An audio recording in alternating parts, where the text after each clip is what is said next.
What's happening, baby? A lot is happening, Foxy.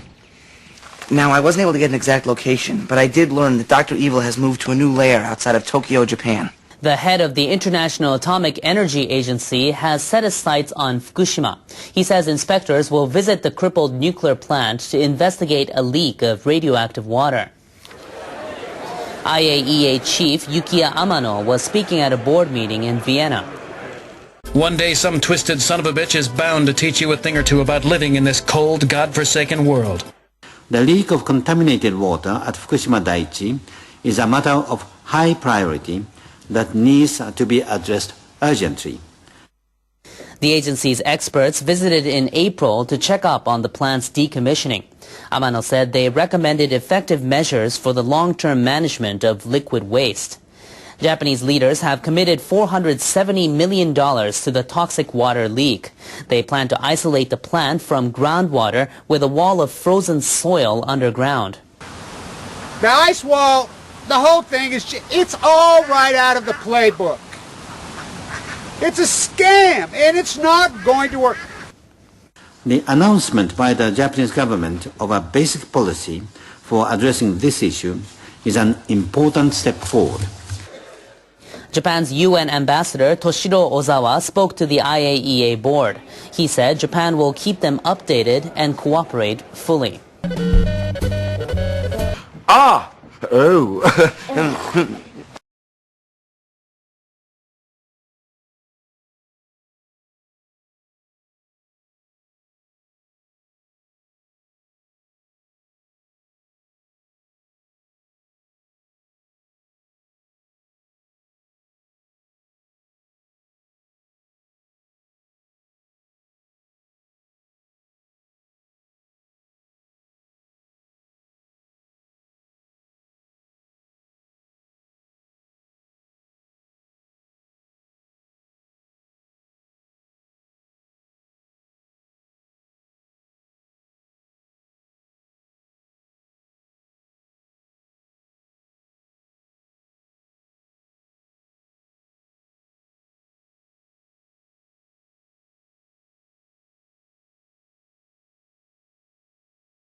Japanese prosecutors have concluded they won't press charges against the people in charge at the time of the nuclear disaster in Fukushima. So far, executives with Tokyo Electric Power Company and former Japanese Prime Minister Naoto Kan will be spared a court battle. Welcome aboard. My mistake. What was that? Residents of Fukushima wanted someone to be held responsible for the meltdowns and the aftermath of Fukushima Daiichi. So they filed criminal complaints against former TEPCO executives, including chairman or former chairman Tsunehisa Katsumata. And they filed complaints against government officials, including the then Prime Minister Kan. Prosecutors have been investigating whether company and government leaders were able to predict an earthquake and tsunami of that magnitude. They concluded the officials were not able to foresee the effects of such disasters. And they say they will not press criminal charges. Sorry about that, old chap. Sorry. You know.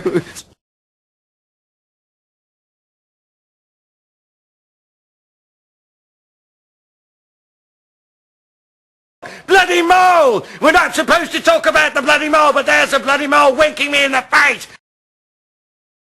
Evacuees from Namiya town, which is in the Fukushima no-go zone, have expressed mixed reactions to the prosecutor's decision.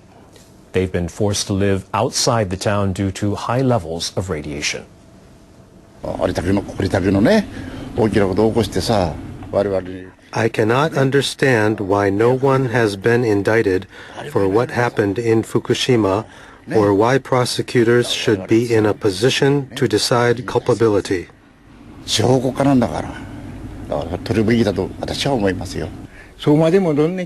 I'd like the prosecutors to investigate the politicians who approved the construction of the plant and the people who dealt with the accident.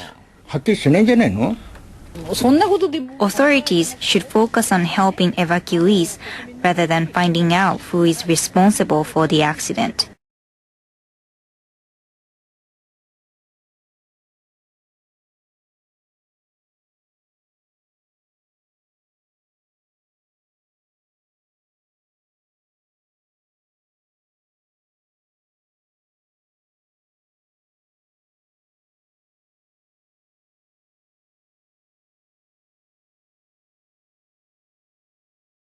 People in Japan are expecting the Olympic Games to provide an economic boost. NHK World's Kyoko Fujita reports.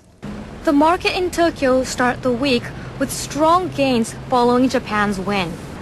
Investors here in Tokyo's financial district are celebrating a successful bid. They hope the country's upbeat mode will help lift share prices. I expect it to add to Abenomics. We're hoping that heading into 2020, the Olympics will have a positive effect on the economy. After Prime Minister Shinzo Abe took office late last year, Tokyo stocks started to rebound, hitting the 15,000 level.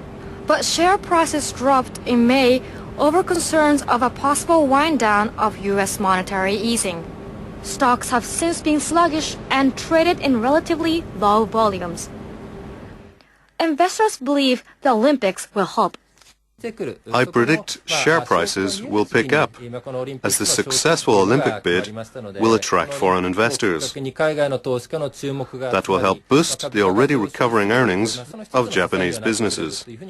Businesses are acting. Some have launched Olympic sales. This one sells cakes decorated with swimmers and judo athletes. Our expectations are high. I think people will be more inclined to shop. Bid committee officials in Tokyo estimate that the service, construction, and other industries will see around $30 billion worth of economic benefits through 2020. They also project more than 150,000 new jobs nationwide. Roads, railway, and other transportation infrastructure, primarily access to competition venues, are also expected to be upgraded. But some analysts have expressed concern about how much the eventual costs may be. Tourism is a part of the government's growth strategy. It plans to attract around 20 million foreign visitors a year with promotions based around the Olympics. The lodging sector has also begun changes. I'm sure an increase in foreign guests will be a big opportunity for our business. The Olympics will likely boost the economic activity in both the public and private sectors. But the question is whether Prime Minister Abe will be able to use the world's biggest sporting event to revive the economy and manage the country's finances at the same time.